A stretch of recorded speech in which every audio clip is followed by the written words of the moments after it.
दोस्तों, महान बहुजन चैनल पे आपका स्वागत है। आज बात करेंगे अंबेडकर जी की ईमानदारी के बारे में। दोस्तों, आज़ादी से पहले जब भारत देश गुलाम हुआ करता था अंग्रेजों का, यह घटना उस समय की है। सन 1943 के आसपास की बात है, जब बाबा साहब को वाइस काउंसिलिंग की मीटिंग में शामिल किया गया था।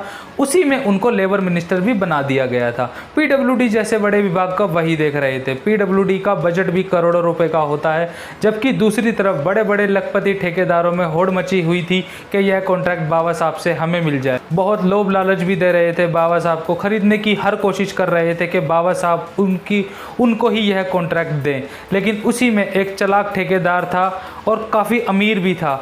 उसने बाबा साहब के बच्चे को स्कूल में जाते हुए देखा था। उसको पता था कि जिस स्कूल में मेरा बेटा पढ़ता है उसी में बाबा साहब का बेटा भी पढ़ता है। बाबा साहब के बेटे का नाम यशवंत राव था। उसने ठेकेदार ने अपने लड़के को बोला कि यह बाबा साहब के लड़के से यशवंत राव से बात करें और बोलें कि उसके पिताजी इस कॉन्ट्रैक्ट को हमें दिला दें, जिसमें वो 25 से 50% का हिस्सा उनको भी दे देंगे। यह बात सुनकर यशवंत राव मान गए और उन्होंने सोचा कि यह बात सुनकर बाबा साहब भी खुश होंगे।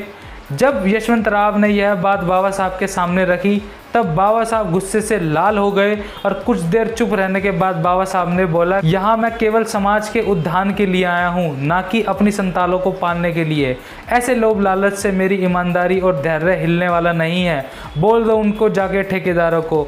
और ये बात यशवंत राव को बोलकर घर भेज दिया। ऐसी थी बाबा साहब की ईमानदारी। ऐसी ही जानकारी के लिए दोस्तों चैनल को सब्सक्राइब करें, बेल आइकन दबाना ना भूलें।